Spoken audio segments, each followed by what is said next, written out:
Gleice, a ideia é a gente falar um pouco para as pessoas, né? Agora que entrou no ao vivo. Bom dia, gente. Quem está entrando aí agora? Eu e a deputada Gleice estamos aqui começando um papo bem cedinho, porque é assim mesmo, o dia começa bem cedo.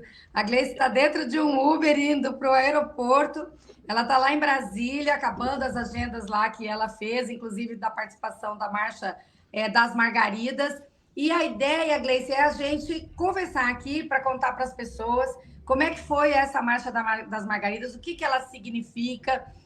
Eu, pessoalmente, nunca tinha ido, fiquei muito impressionada, porque é impressionante, né?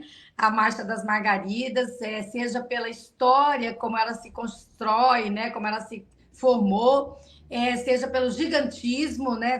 Eu acho que tinha mais de 100, a imprensa diz 140 mil mulheres, né? 100 mil mulheres. Eu tive o privilégio de convencer as companheiras que estavam comigo, que é a Jamile, a Manu e a Lide, e aí nós decidimos entrar na última pessoa da marcha, lá na hora que a marcha entrou totalmente na esplanada, enfim. E aí a gente foi andando, olhando cada núcleo de mulheres, cada grupo, cada representação do Estado, cada faixa, cada bandeira, sabe? Olhando cada rosto tão expressivo de luta. Então, na hora que nós passamos 5 trios enormes daqueles, e aí na hora que a gente chegou lá na nossa turma, né? Que já estava bem lá na ponta, bem lá no comecinho, foi muito emocionante, sabe? Compreender a marcha, isso é que eu queria. Eu precisava sentir esse movimento que eu não conhecia e eu queria sentir plenamente. Não queria ficar marchando num lugar sozinho, parado e tal. Então, assim, como experiência pessoal de militante, você sabe que eu sou uma militante feminista, enfim, desde os 16 anos eu estou nos movimentos sociais e tal, e sou muito entusiasmada pela luta das ruas e tal.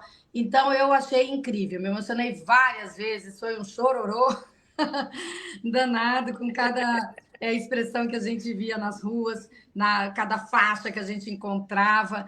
Então, para mim, foi muito incrível. E aí, no final da marcha, na hora que a gente sentou para encontrar e tal, eu viro e te vejo assim, vindo para mim. Falei, meu Deus, que coisa gostosa. Entre todas está ela, né, que é minha companheira. Então, foi muito, muito gostoso. Eu queria contar isso para todo mundo e também, claro, falar dos resultados, do que significa isso e tal. Não, eu acho que, assim, eu também fiquei muito feliz, porque Marcha das Margaridas é a primeira vez que eu venho, embora eu já tenha participado ajudando na organização do Estado para vir, mas na Marcha das Margaridas é a primeira vez também que eu participo. Já participei de várias outras marchas de mulheres, né? Em 2010 eu caminhei de Campinas até São Paulo na Marcha Mundial de Mulheres também. Em 10 dias nós fizemos um evento maravilhoso também. E agora sim, mas essa experiência agora, assim, eu acho que ela tem um acúmulo de sentimentos, né, e de sensações, porque é a primeira marcha que a gente vem depois de um processo de respiro, né? Porque a gente passou muito tempo sufocada na resistência e lutando contra tudo que queria nos destruir. E de repente a gente tem uma oportunidade de se encontrar novamente, né, de ver várias mulheres, vários rostos que eu já conhecia, que a gente já teve junto em outros momentos, mas dessa vez assim com esse gostinho de que, olha, voltamos a ter um Brasil para gente e agora a gente quer mais, né? Então acho que essa marcha ela tem um sabor diferente das outras, né? Porque lá no passado a gente sempre lutou para avançar em direitos e a gente avançou bastante em direitos. De repente, desde 2016 a gente passa a resistir para não perder direitos, para não perder a todo momento. Tivemos o golpe, depois a gente vem esse momento horrível, né? Com um governo que odeia as mulheres e que só planta ódio a todo momento.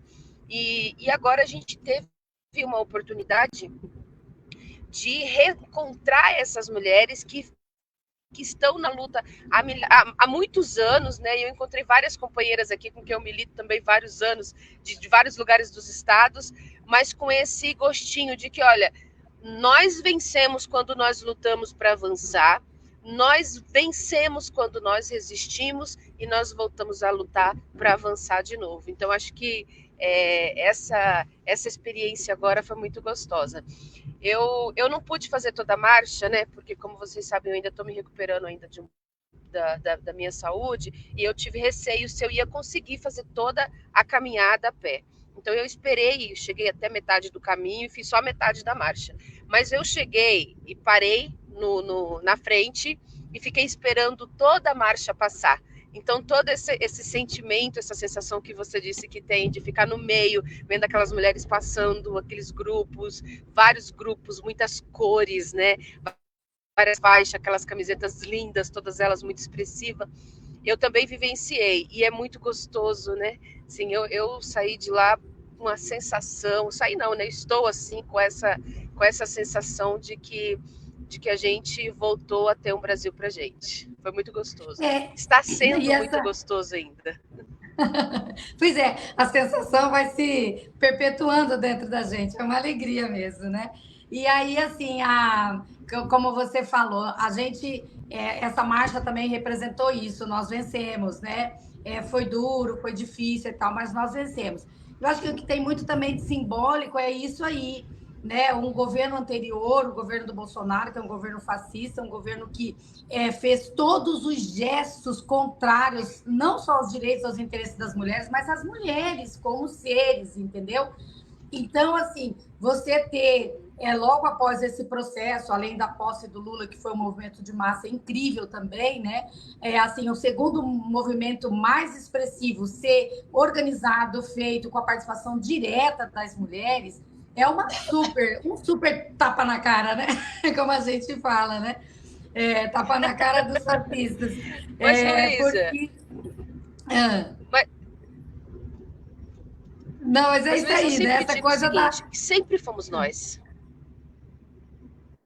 Sempre foram as mulheres, né?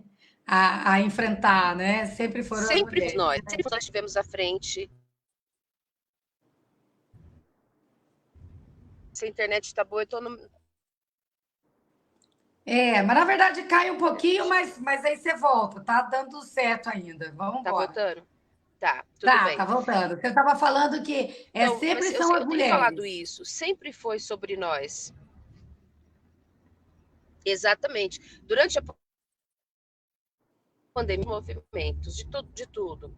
E quem recomeçou, quem veio para frente, quem assumiu essa luta foram as mulheres, né? E sempre fomos nós. De repente, assim, vários momentos com quem eu converso com as mulheres, quando a gente faz essa reflexão, a gente presta atenção de que, olha, em tal ano, nos anos anteriores, em todo momento, a política é feita por mulheres. A diferença é que nós não estamos à frente em todos os momentos. Mas em todos os espaços da política, se você olha, por exemplo, no período das eleições, quem é que vai para as casas bater palma e fazer campanha e pedir voto? Né? Quem são as coordenadoras de bairro, as lideranças de bairro? Sempre fomos nós.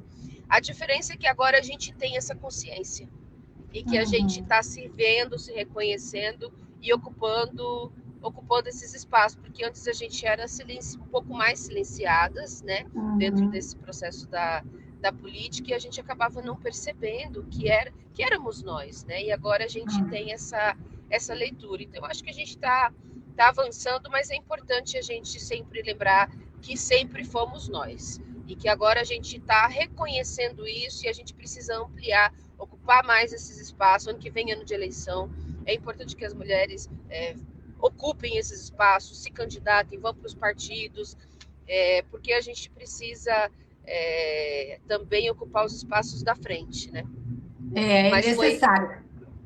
E assim, Gleice, o que eu achei incrível foi que é uma marcha da mulher do campo, né? Isso que me impressionou também. É claro que nós tínhamos estudantes nas ruas, nós tínhamos mulheres sindicalistas de outras categorias, mas o que é impressionante é que as mulheres do campo, ou seja, as trabalhadoras, né, começaram a se organizar em torno dessa proposta de marchar em Brasília, né, marchar lá na Esplanada, levando uma pauta de reivindicações ao governo. Nas épocas anteriores também nós fizemos isso, as mulheres do campo fizeram isso.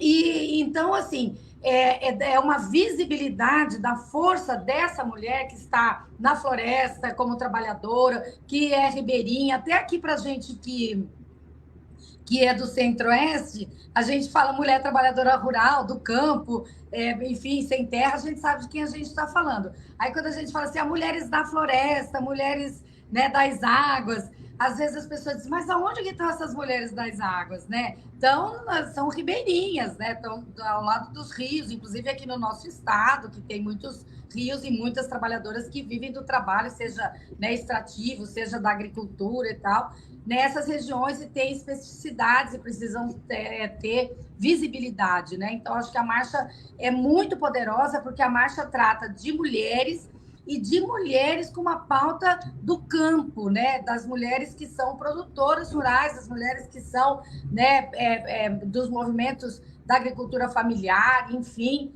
Então, assim, é muita força junto, né? Porque não é uma marcha de todas as mulheres brasileiras e tal, é uma marcha das mulheres do campo. Claro que a gente viu quilombolas lá, nós vimos indígenas, mas também não é uma marcha das mulheres pretas, não é uma marcha das mulheres indígenas, inclusive vai ter uma marcha logo agora dessa pauta das questões das mulheres indígenas. Então, assim, é muito, muito poderosa mesmo essa organização. E eu fiquei muito impressionada também pela participação dos ministros e das ministras. A gente teve na abertura a presença de todas as ministras, de vários ministros. Aí, no final, lá foi o Lula também com vários ministérios, enfim, receberam a nossa pauta antecipadamente, trabalharam sobre ela, né? E trouxeram resultados. Eu acho que a marcha aponta também alguns caminhos que são importantes para o governo tomar como prioridade, né? Essa questão do enfrentamento à violência, a gente às vezes está muito focado na violência que ocorre dentro dos espaços urbanos, né? E aí a delegacia e tal. E quem está lá no campo, que também a mulher do campo sofre a violência, nas aldeias indígenas, enfim, nos quilombos e tal, porque o machismo está por toda parte, você não tem um programa de enfrentamento que às vezes consiga alcançá-la. Então, acho que a gente teve muita coisa, assim, muitas respostas, né? Nessa questão da assistência técnica e extensão rural também para as mulheres, a questão do assentamento, né, e a titulação de áreas para as mulheres. Então, eu acho que avançamos também, né, a pauta da indicação foi muito bem acolhida. Eu vi lá o presidente falando muito fortemente, né, sobre essas políticas que atendem as mulheres do campo, né? Sem dúvida, sim. A marcha é uma marcha das mulheres do campo e de vários movimentos do campo, né? A gente às vezes quando fala do campo a gente lembra só do MST, mas a gente tem várias mulheres, vários movimentos, várias organizações do campo e essa é uma marcha de todas elas. Quando a gente fala em Marcha das Mulheres, e todas elas também têm essa característica, a gente fala de várias mulheres, não é de uma mulher. Então, assim, é da nossa diversidade.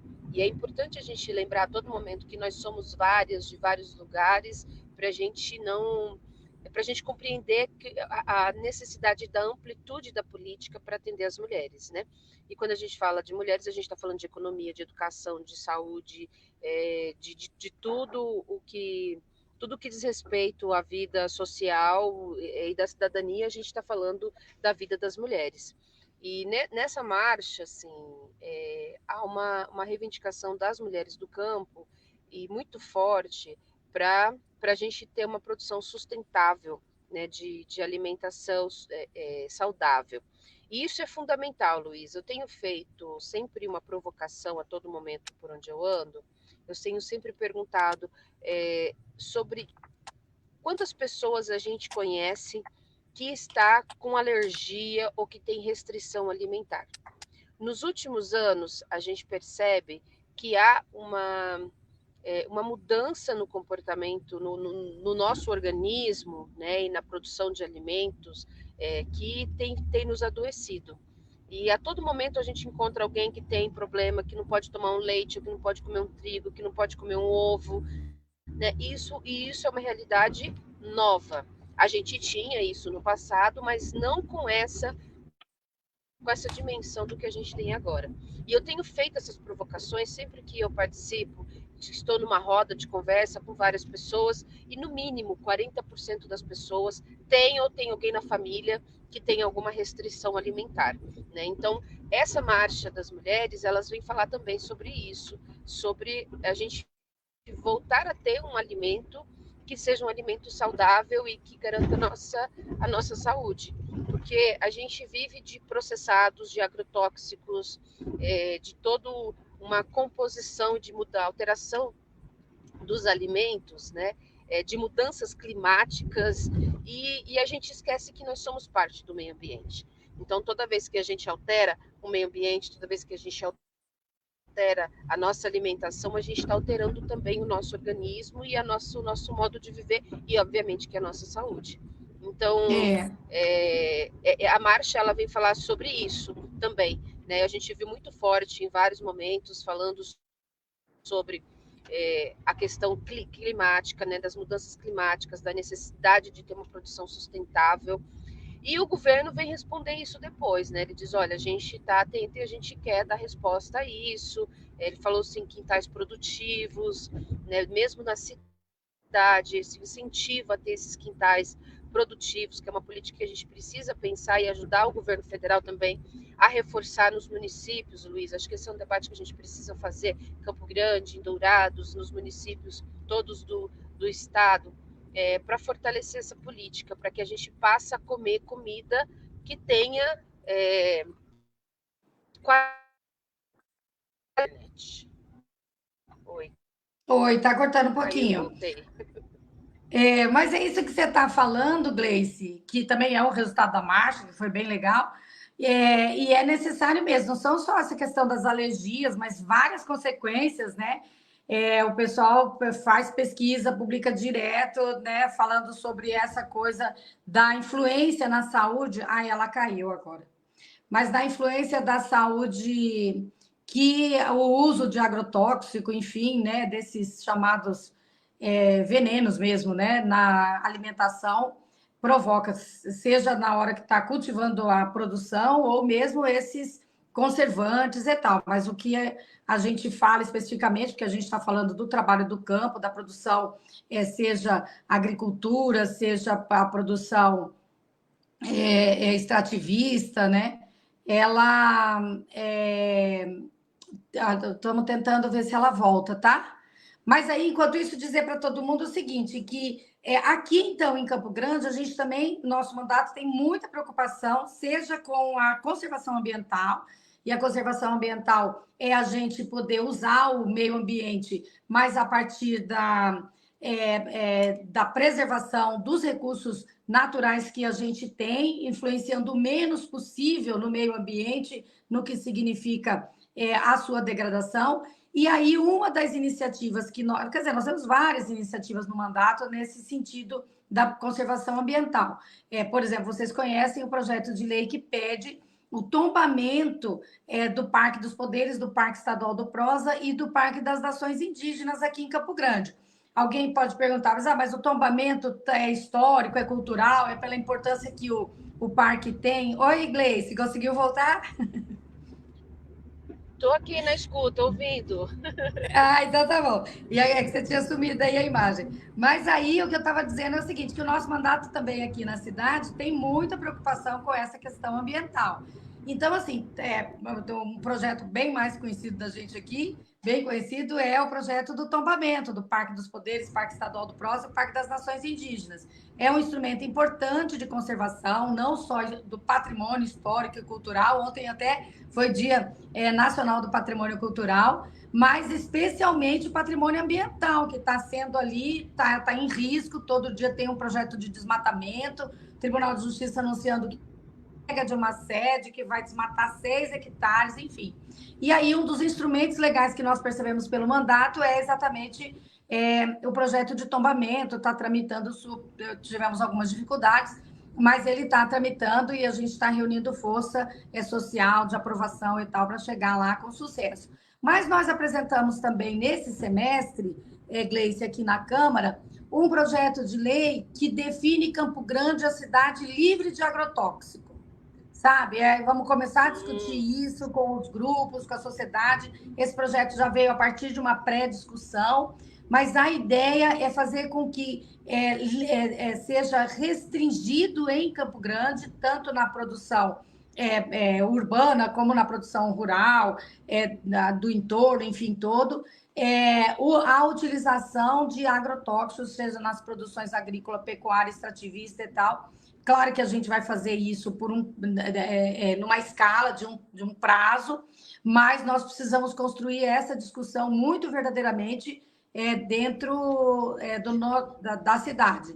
E aí a ideia é essa, que os produtos químicos, biológicos destinados para esses setores de produção, inclusive armazenamento, não tenham essa a tarja, né, preta, vamos dizer, né, não sejam tomados pela ciência como elementos tóxicos que contaminem de alguma maneira a produção.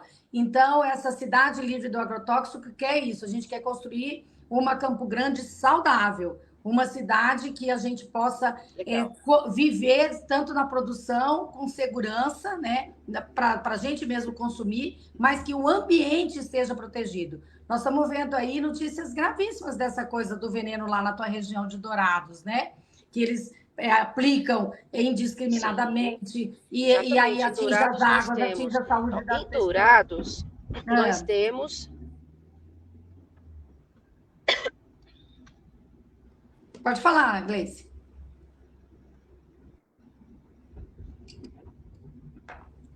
Oi, Gleice, você está ouvindo? Pode falar, a gente está te ouvindo. Agora eu voltei. Eu estou chegando no aeroporto, eu acho que tá caindo. Tá. Mas eu queria dizer para você, assim, em Dourados, a gente tem uma realidade em que foi feita a pesquisa, tá? Então, por isso a gente sabe que em Dourados a gente tem 33 venenos no rio que serve a água para a cidade. Mas nós não temos dados sobre o restante do estado. Então, a gente não sabe, por exemplo, como é a qualidade da água exatamente em Campo Grande, em Sidrolândia, em Corumbá, em Três Lagoas. Nós não temos esse dado. Nós temos apenas de Dourados, que é a pesquisa recente, que confirma realmente que nós temos 33 venenos. E é importante a gente lembrar também que para poder concluir os venenos, a gente precisa primeiro pesquisar se o veneno está lá. Então, essa pesquisa foi feita a partir de 46 venenos. E eu vou chamar de veneno mesmo, porque a gente tem que lembrar que agrotóxico é veneno. Mas é veneno mesmo. E veneno mata. Não é defensivo, e a gente... é veneno mesmo. Exatamente, é veneno. Então, assim, foram identificados, pesquisados 46, e dos 46 foi confirmado 33. E a gente está tomando isso a todo momento, né? Então, pode ser isso que está causando problemas de saúde, e a gente tem complicações, inclusive, o Estado precisa começar a refletir o quanto que o agronegócio dá de lucro e o quanto que ele dá de prejuízo para o Estado também, porque isso está demandando a saúde, está demandando a educação especial, está demandando uma quantidade de recursos do Estado para poder suprir as necessidades que o agro tem causado na população. Eu acho que a gente tem aí um debate intenso para fazer. E, Luísa, muito legal o seu projeto, porque nós estamos na Assembleia também com um projeto de lei para proibir a pulverização aérea de agrotóxico no campo. E isso é importante porque nós temos uma realidade hoje em que tem uma pulverização aérea, né? Os aviões passam despejando veneno no ar, não é só na produção, mas é no ar. Esse vento vai até a cidade, as pessoas estão inalando, respirando, a gente não tem escolha, ninguém tem escolha se quer ou não respirar um ar poluído. Então, a gente está com esse projeto na Assembleia Legislativa, né, para proibir a pulverização, e nacionalmente tem agora a gente começa um movimento, uma campanha em torno de uma política de proteção ao Pantanal. Né? No mês que vem, nós vamos ter aqui um encontro em Brasília do Cerrado, né, da rede do Cerrado também, que o Mato Grosso do Sul também faz parte. Então, assim, a gente tem vários biomas no estado que a gente precisa proteger, e a gente precisa falar disso, e a gente precisa criar projetos de lei, a gente precisa ter um cuidado especial sobre o nosso meio ambiente, né? Eu sempre falo, olha, nós somos parte do meio ambiente, então se a gente não cuida dele, a gente vira vítima dele, né? A gente vira vítima da nossa falta de cuidado mesmo. E a Marcha das Margaridas trouxe para a gente essa característica, né? Vem reforçar e que é a luta por um clima melhor, a luta por produção de alimentos saudáveis, sempre também foi uma luta das mulheres. E porque a gente tem esse cuidado especial com a nossa saúde, né? E com a saúde da população, com a saúde da família. Então, A Gleice está meio que caindo lá, porque ela chegou no aeroporto lá de Brasília para voltar aqui para Campo Grande. Então, se ela caiu, ela volta aí só para se despedir, porque a gente também já está terminando. Então, a ideia aqui era falar um pouco da Marcha das Margaridas, o que, que ela significou, tanto internamente para cada uma de nós, que fomos participar pela primeira vez, né? Eu e a Gleice somos estreantes na marcha, embora a Gleice já tenha participado de outras marchas de mulheres, né? Inclusive, ela contou aqui da Marcha Mundial de Mulheres, que ela foi de Campinas até São Paulo uma vez. Foi uma marcha muito especial. Mas a gente está falando sobre os resultados, e um dos resultados que a gente tem desta Marcha das Margaridas é exatamente os investimentos públicos que o governo federal vai fazer a partir de investimentos, de recursos e de programas que favoreçam as mulheres do campo, das florestas e da cidade. Aí, que link que tem aqui com o nosso mandato, com Campo Grande, que a gente vive no meio urbano? Tem muitas lições. Uma delas é essa questão da conservação ambiental, da preservação ambiental, do papel da agricultura familiar, enfim, das mulheres no campo, para que a gente tenha uma vida mais saudável e uma agricultura sustentável, né? Uma agricultura que não precisa ser necessariamente orgânica, mas que seja orgânica também, porque nós defendemos muito a agricultura orgânica, mas que seja a partir da agrofloresta, enfim, são várias alternativas que nós temos, que não significa esse cultivo tradicional e que nós vemos aqui. Não é que a gente é contra o agronegócio, não é que a gente é contra a produção, a gente é contra a maneira como eles produzem, né? E a forma como isso afeta a vida das pessoas, e que essa riqueza não significa necessariamente alguma coisa que alcance a todos, ao contrário. É um grupo muito privilegiado que se beneficia dos resultados de uma agricultura ofensiva, né? E muita gente se prejudica pelo uso indiscriminado desses venenos, que são os agrotóxicos, na produção alimentar. E aí a gente tem um projeto de lei que fala sobre isso. Nós estamos começando esse semestre uma discussão lá na Câmara dos Vereadores, com vários setores aqui de Campo Grande, seja os setores da produção, seja os setores urbanos mesmo, sobre construir Campo Grande como uma cidade livre do agrotóxico. Isso é uma ambição, não é um processo fácil, não é uma discussão simples, requer paciência, compreensão, uso da ciência para identificar o que é que nós queremos tratar aqui. Mas, depois de um longo processo aqui de construção, nós demos um passo inicial, que é a apresentação desse projeto de lei, que institui a Zona Livre de Agrotóxico nas produções agrícola, pecuária, extrativista e as práticas do manejo dos recursos naturais aqui em Campo Grande, para que a gente tenha uma vida mais saudável agora e no futuro. Então, esse projeto de lei tem tudo a ver com o que nós vimos lá na Marcha das Margaridas, porque trata de uma mulher vereadora que propõe em Campo Grande um projeto de lei que quer transformar essa cidade numa cidade melhor para todo mundo viver. A gente já está quase acabando o nosso tempo combinado, mas eu não sei se a Gleice consegue voltar, enfim. Se ela não consegue voltar porque está enrolada lá no aeroporto, com o problema de transmissão, e realmente você chegar lá, daí já muda tudinho a área de internet, né, para sustentar uma intervenção dessa daqui. Mas, Gleice, se você estiver nos ouvindo, boa viagem, volte rapidamente, que nós estamos precisando de você aqui. Você é muito minha parceira, é deputada estadual com muito orgulho que eu escolhi na minha eleição, votei em você, foi uma satisfação. Eu quis fazer um voto só para as mulheres nessa eleição de 2020, como tenho feito nas eleições anteriores, e escolhi a Camila Jara, nossa deputada federal, e a Gleice Jane como deputada estadual. E claro que tenho muito orgulho da atuação de ambas, né? E a gente vai estar sempre aqui conversando com elas nesses momentos para informar vocês sobre o que a gente está fazendo nos nossos mandatos, porque os nossos mandatos são uma representação coletiva da sociedade. Enfim, um beijo para todo mundo, boa sexta-feira, vamos curtir o dia. Eu vou sair daqui hoje, vou convidar professoras, professores, todos os trabalhadores da educação, das escolas municipais de educação infantil aqui de Campo Grande, para irem no seminário que nós vamos realizar no dia 28 de agosto, a não ser essa segunda, outra, para discutir a falta de vagas na educação infantil em Campo Grande. Isso também é uma coisa que afeta muito as mulheres, porque todo mundo sabe, né, que ainda a grande responsabilidade das crianças estão a cargo quase exclusivo das mulheres.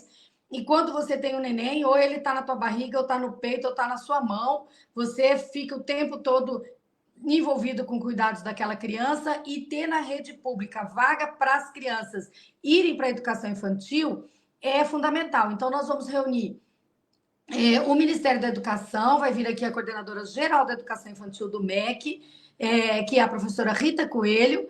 Vamos estar com o secretário estadual de Educação, o secretário municipal de Educação, vamos estar com as entidades que discutem essa questão, como por exemplo, o Fórum da Educação Infantil. Vamos receber professoras, pesquisadoras, trabalhadoras e trabalhadores da educação infantil de Campo Grande, pais, enfim, todas as pessoas que estejam interessadas nesse debate. E aí, claro que convido você, vai ser transmitido lá pelos canais da Câmara, mas também você pode ir presencialmente, que vai ser bem legal.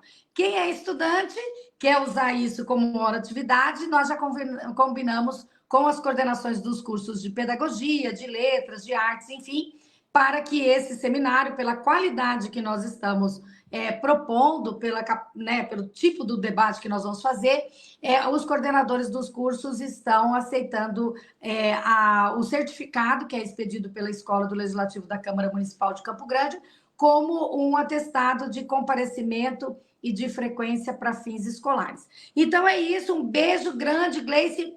Foi maravilhoso dividir essa live com você, mas foi muito especial dividir a Marcha das Margaridas com você e com 140 mil mulheres e outras e outras e outras que a gente foi encontrando lá do nosso estado. Foram vários, foram mais de 2 ônibus de mulheres daqui, e também encontrar mulheres de todas as regiões do país, cada um com a sua característica, com as suas lutas. Foi emocionante.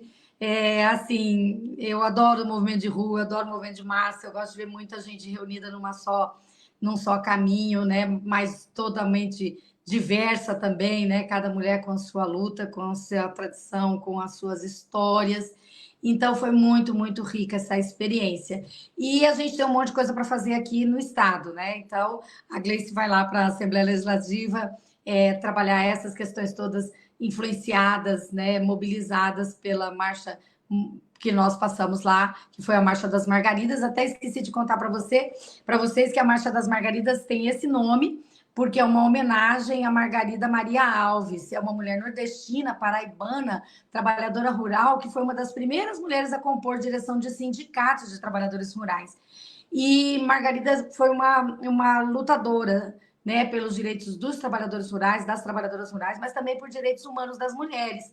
E essa marcha recebeu o nome dela em razão de toda essa luta que ela fez. Margarida, infelizmente, como muitas outras mulheres, sofreu violência política grave, então ela foi assassinada pela luta que ela fazia.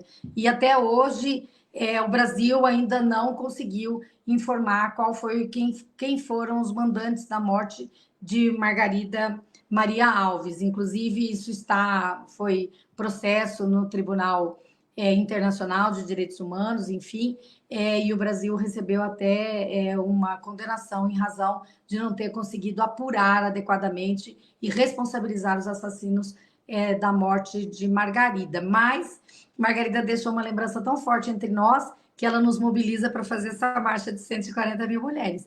E mais do que isso, o Senado Federal homenageou Margarida a Câmara e o Senado, enfim, inscrevendo Margarida Maria Alves no livro das heroínas brasileiras. Então, além dela ser uma referência para as mulheres do campo, para a luta sindical, Margarida Maria Alves agora é uma heroína brasileira. Então, isso tudo nos contagiou para a gente continuar a nossa luta aqui em Campo Grande. Claro, a gente conta sempre com o apoio, a crítica, a sugestão que você possa fazer para o nosso mandato. Tá bom? Um beijo grande, boa sexta-feira. Quem aí a gente não vai se ver mais, bom final de semana.